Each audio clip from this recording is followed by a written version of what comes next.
अस्सलाम वालेकुम, कैसी हैं मेरी प्यारी बहनें। और आज का हमारा टॉपिक है बच्चों के पेपर्स से रिलेटेड है। तो बच्चों के लिए ये टिप्स हैं काफ़ी सारी पेपर्स देने के लिए कि बच्चे पेपर्स कैसे हल करें। अब पूरा साल बच्चे जो है तैयारी करते हैं पेपर्स की, बट जब हमें 11 महीने टोटल मिल जाते हैं पेपर की तैयारी करने के, लेकिन हम जो बेसिक हमारी जो मेन हमारी तैयारी होती है पेपर को कैसे फिल किया जाता है, अगर आप पेपर को अच्छे तरीके से फिल करते हैं तो उससे भी आपके मार्क्स में जो है मार्क्स आपके बढ़ सकते हैं। तो मेन थिंग है कि आपका पेपर कितना ज़बरदस्त है और आप एग्ज़ामिनर को कैसे इंस्पायर कर सकते हैं अपने पेपर से। अगर आपका पेपर ज़्यादा नीट है, क्लीन है, आपके पास बेसिक टिप्स हैं, तो उनको फॉलो करते हुए आप बहुत ही ज़्यादा अच्छे नंबर ले सकते हैं।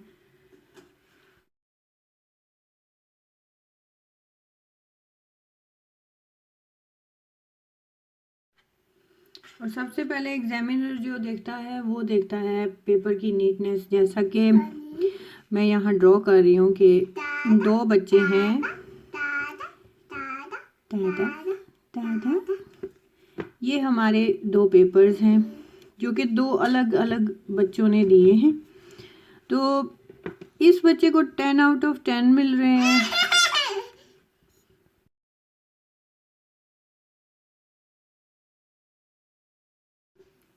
और जो ये बच्चा है इसको एटलीस्ट 5 आउट ऑफ 10 मिल रहे हैं। तो आखिर इनमें क्या सबसे ज़्यादा जो 5 आउट ऑफ 10 ले रहा है या और यहाँ 10 आउट ऑफ 10 जो ले रहा है, तो इसने इंस्पायर कर दिया एग्ज़ामिनर को और एग्ज़ामिनर ने इसको पूरे नंबर दिए हैं। हालांकि एग्ज़ामिनर बहुत कम ही पूरे नंबर देता है, लेकिन अगर वो पूरे दे रहा है तो इसका मतलब ये है कि बच्चे ने इंस्पायर किया है एग्ज़ामिनर को।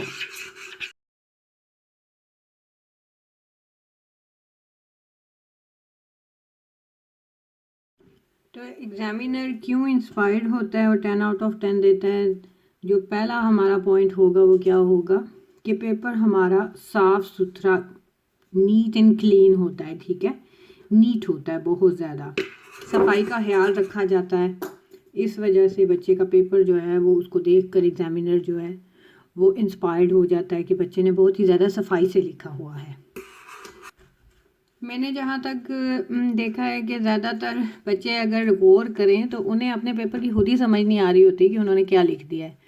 अगर वो पेपर को रिवाइज करते हैं उसको दोबारा से, तो उनको समझ ही नहीं आ रही होती कि उन्होंने लिखा क्या है, तो ओबियसली एग्ज़ामिनर कैसे समझेगा।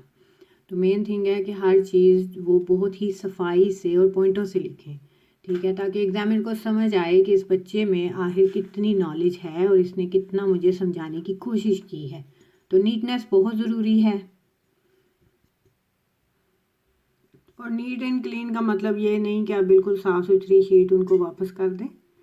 अटेम्प्ट किया हो और साफ़ सुथरा लिखा हो और बहुत ही अच्छे अंदाज में लिखा हो कि एग्ज़ामिनर इंस्पायर्ड हो जाए आपकी राइटिंग स्किल्स को देखकर, आपके पेपर की नीटनेस को देखकर। और नंबर 2 जो कि बहुत ही इम्पोर्टेंट है कि हेडिंग्स, आपने हेडिंग्स देनी है। हेडिंग्स देकर ही बात करनी है। जो भी आपने लिखना है उसकी प्रॉपर एक हेडिंग हो। ये नहीं कि आप छोटी छोटी बात पे बड़ी बड़ी बड़ी हेडिंग्स लिखो और नीचे एक एक लाइन लिख दो, तो ये भी एक्सेप्टेबल नहीं होता। एक मेन बड़ी हेडिंग होती है जो लिखी जाती है और उसके नीचे ही पॉइंट्स लिखे जाते हैं।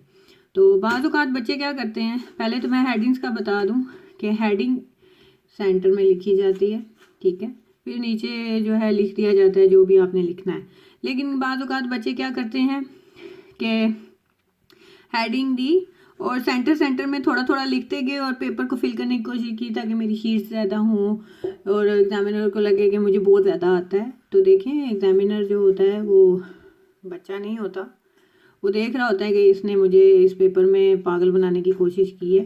तो ऐसा कभी नहीं करना, इस चीज़ का बहुत ज़्यादा ख्याल रखना है। और ये नहीं कि डेफिनेशन की बारी आई है तो आपने छोटी सी डेफिनेशन लिख दी है, तो बस इतनी सी, तो इससे भी जो है वो इंस्पायर्ड बिल्कुल नहीं होगा। इससे बल्कि वो आपकी चालाकी को बड़े अच्छे तरीके से पकड़ लेगा और आपके मार्क्स कट जाते हैं। तो सबसे बेस्ट तरीका इसका ये होता है कि हेडिंग्स दें, आप लिखें, लेकिन लिखने का तरीका ये है कि आप एक लाइन ड्रॉ कर लें साइड पे, जो कि मार्कर से ही ड्रॉ होती है। बड़ी क्लासेस का मैं बता रही हूँ, जहाँ लेड पेंसिल अलो है वहाँ तो बच्चे लेड पेंसिल से ही लगाएं, वैसे मार्कर से ही लगती है। और मार्कर भी आप कोशिश करें कि ब्लू मार्कर ही यूज़ करें। और जी पूरी पूरी लाइन भरनी है आपने। और जिसके पास अच्छा जवाब होता है वो अपने टिप्स इंक्लूड करके अपने सवाल को, अपने जवाब को बड़े अच्छे तरीके से एक्सप्लेन कर देता है। 2-4 अपनी टिप्स भी डाल सकता है। पर पहली बात यह है कि जो सवाल है उसका जवाब पहले लिखा जाए, फिर उसके बाद आप अपने ओपिनियंस दे सकते हैं। और जी जो बीच में आपने डेफिनेशंस लिखनी है, कोशिश करें कि उसको थोड़ा बड़ा कर दें, बड़ा करके लिखें, ठीक है। और ये लाइन जो है ड्रॉ करना बहुत ज़रूरी है। अब ये नहीं कि इधर भी लाइन ड्रॉ कर दें और उधर भी लाइन ड्रॉ कर दें, तो ये भी एक फ़नी सा पेपर हो जाता है। तो इन टिप्स का बड़ा ख्याल रखना चाहिए। एग्जामिनर्स को ये चीज़ें नहीं पसंद आती, तो ये आपने माइंड में रखना है। तो ये समझ लें कि ये जो बच्चा है ये टॉपर है, क्योंकि ये अच्छे तरीके से नीट एंड क्लीन जो है अपना पेपर लिख रहा है। और ये समझ लें कि बस पास ही हुआ है या फेल हो गया व्हाटएवर, क्योंकि इसका पेपर भी गंदा था और दूसरा इसने सवालों के जवाब अपनी कोई फ़िलासफ़ी में दिए। तो जो इंटेलिजेंट होते हैं या जिन बच्चों ने पेपर तैयार किए होते हैं, तो वो सवाल का जवाब जो है वो प्रॉपर वही जवाब देते हैं जो उन्होंने सवाल पूछा होता है। ये नहीं कि आपको शुमाल के बारे में पूछा जा रहा है और आप उसे जो है बताएं कि नहीं किसी और चीज़ के बारे में आप लिख रहे हैं। ये ठीक है। तो इस चीज़ का आपने ध्यान रखना है कि जो सवाल आपको आता है आप वो पहले लिखें, ठीक है। और उसको बहुत ही अच्छे तरीके से एक्सप्लेन करें, एग्जामिनर को पता चल जाए कि आपको इसका नॉलेज है। अब इसमें ये बात भी है कि आपने ये भी देखना है कि आप जो सवाल कर रहे हैं उस सवाल में कितने नंबर का सवाल है। अगर तो 2 नंबर का है तो फिर आप कोशिश करें कि अपने सवाल का जवाब 2 ही लाइनों में या 3 लाइनों में ही दें। ये नहीं कि आप 2 नंबर का सवाल है और आप पूरा पूरा पेज भर रहे हैं, कोई फ़ायदा नहीं है उसका। प्रॉपर एक कंटेंट आप उनको बता दें कि इतना ही होता है, ठीक है। तो दूसरा कि अगर बड़ा सवाल है 10 नंबर का है तो फिर ऑब्वियसली आपको थोड़ा पैराग्राफ बड़ा लिखना पड़ेगा और ज़्यादा एग्जांपल्स जो है वो आप दे सकते हैं। ये क्या बात है। और जब भी आप अपना क्वेश्चन ख़त्म करें, उसका आंसर ख़त्म करें, तो नीचे लाइन लगाना बहुत ज़रूरी होता है, ताकि पता चल जाए कि आपने जो है सवाल का आंसर कंप्लीट कर दिया है। रीज़न इसमें ये क्या होती है कि नीटनेस आ जाती है। दूसरा ये कि आपका जो सवाल का जवाब है वो प्रॉपर समझ आ जाता है कि यहाँ पर दी एंड हो रहा है, ठीक है। तो लाइन का कॉन्सेप्ट क्लियर हो गया। दूसरा ये कि अगर आपको कहते हैं कि कोई से 4 सवाल अटैम्प्ट करें, तो आपको ऑप्शन होती है 6 सवालों की, 8 सवालों की। तो उसमें कोशिश करें कि आप 4 ही अटैम्प्ट करें। ये नहीं कि 6 लिखे हैं तो आपने 6 ही लिखने हैं और एग्जामिनर जो है वो आपका कोई दूर बार का रिश्तेदार है जो आपके 6 पढ़ेगा और उसमें से 4 चूज़ करेगा। वो कभी 4 चूज़ नहीं करेगा, वो पहले 4 ही जो हैं वो चेक करेगा और उन्हीं के वो नंबर देगा। बेशक अगले आपने ठीक लिखे हों, उसने अगला जो छठा है और 5वां है उसको उसने क्रॉस कर देना है स्ट्रेट वे, ठीक है। वो पहले 4 ही चेक करेगा, इसलिए आप पहले 4 ऐसे ही जवाब दें जो आपको आते हैं। ज़्यादा आपको अपना दिमाग लड़ाने की, अपनी मेहनत लड़ाने की ज़रूरत नहीं है, ठीक है। तो ये आपका पॉइंट नंबर 4 हो गया। इस बात को बड़ा गौर से आपने इसको माइंड में रखना है, ये मेन टिप्स हैं। और दूसरी बात, सम टाइम ऐसा होता है कि आपका सवाल का जवाब यहाँ ख़त्म होता है तो आप इतना एरिया छोड़ के तो अगले पेज पे चले जाते हैं कि ज़्यादा से ज़्यादा शीट्स यूज़ हो। तो ये होशियारी नहीं करनी बिल्कुल भी, इस होशियारी से बच के रहना है। अगले सवाल लिखो, फिर उसका आंसर लिखना शुरू कर दो, स्पेस नहीं छोड़नी। एग्जामिनर इस चीज़ को लाइक नहीं करता, यहाँ आपके नंबर कटते हैं, आप डिसअपॉइंट कर देते हो, फिर वो आपके नंबर और दिल खोल के काटता है, ठीक है। तो इस चीज़ का ख्याल रखना।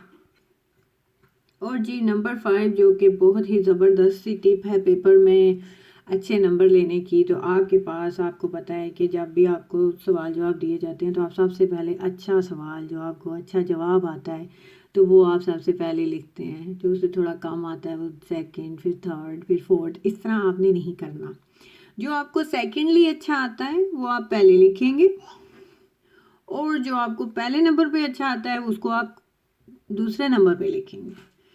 जो कि आपको लगता है कि चौथे नंबर पर सवाल है जो कि आपको बहुत ही ख़राब सा आता है तो वो आप तीसरे नंबर पर लिखेंगे, और जो आपको थोड़ा सा ठीक आता है जिसका नंबर 3 है वो आप 4 पर लिखेंगे। ये साइकोलॉजिकल है कि एग्जामिनर आपका पहला सवाल देखेगा, ठीक है, तो वो उसको होगा कि हाँ इसने तो पहला बहुत अच्छा लिखा है, क्योंकि पहला तो सभी अच्छा लिखते हैं, तो दूसरा पढ़ता हूँ। जब वो दूसरा पढ़ेगा वो उससे भी अच्छा होगा, वो उसमें भी आपको नंबर दे देगा, ठीक है। तो जब वो इन दोनों से इंस्पायर्ड हुआ होगा तो वो आपके तीसरे पर इतना ज़्यादा गौर नहीं करेगा, आपको उसमें भी अच्छे नंबर मिल जाएंगे, ठीक है। जब आपको उसमें भी अच्छे नंबर मिलेंगे तो वो जब वो 4th वन पे जाएगा तो ये भी आपका आंसर तकरीबन तकरीबन ठीक होगा, तो इसमें भी वो आपको अच्छे नंबर दे देगा। अगर आप लास्ट में सबसे गंदा जवाब लिखेंगे तो ऑब्वियसली उसे पता होगा कि पहला तो अच्छा ही सब लिखते हैं, दूसरा थोड़ा ख़राब है, ये उससे ख़राब है, वो नंबर काटता जाएगा। तो इस टिप को ज़रूर फॉलो करना है कि जो आपको फर्स्टली सही आता है उसको सेकेंडली लिखना है, ठीक है, और सेकेंड को फर्स्ट पे लिखना है, फिर आपने 4th वन को 3rd पे लिखना है ताकि आपको वहाँ से भी नंबर मिल जाए, वो थोड़ा इंस्पायर्ड हुआ और आपको नंबर दे दे।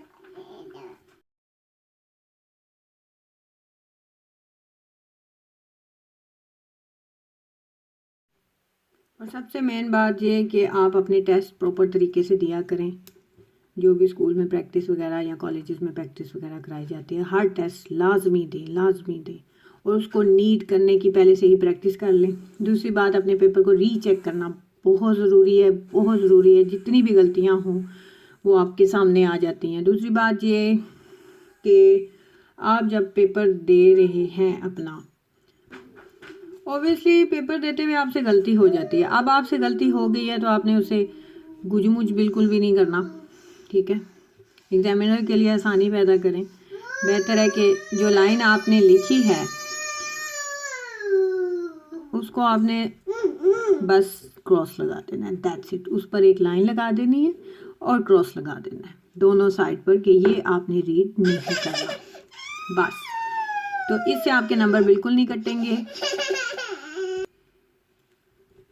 इससे आपको समझ आ गई होगी, काफ़ी सारे पॉइंट्स की आपको समझ आ गई होगी कि आपने अपने पेपर को रिहर्सल कैसे करना है। एवरी मंथ आप अपना एक पेपर तैयार करें और उस पेपर की प्रैक्टिस करें, बहुत अच्छे तरीके से उसकी प्रैक्टिस करें। आप उसको लिखें, क्वेश्चंस लिखें, उनके आंसर्स लिखें, फिर आप देखें और पढ़ें ताकि जब आप मेन पेपर देने जाएं तो आपको इतनी ज़बरदस्त तैयारी हो कि आप अच्छा पेपर अटेम्प्ट कर सको, ठीक है। और दूसरा, अपना ज्योमेट्री बॉक्स, उसको बड़े अच्छे तरीके से उसकी हर चीज़ आपने रखनी है अपने पास कि आपको पेपर देते हुए अरेजर, शॉर्पनर या फुट्टा या मार्कर कुछ चीज़ें एक्स्ट्रा साथ रखें, ठीक है, ताकि आपको पेपर देते हुए इस चीज़ की टेंशन बिल्कुल भी ना हो, ठीक है। और जिस पेन से आपने पेपर अटैम्प्ट करना है, कोशिश करें कि पूरा साल वही पेन आप यूज़ करें, ना पेंसिल यूज़ करें, ना बॉल पेन यूज़ करें। जो पेन अलाउ है वही पेन आपने पूरा साल अपने हाथ में रखना है।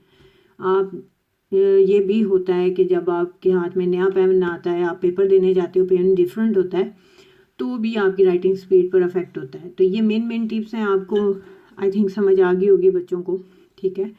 तो दुआ में याद रखिएगा और इन टिप्स को ज़रूर फॉलो करें, तो इससे आपके मार्क्स बहुत अच्छे आ सकते हैं।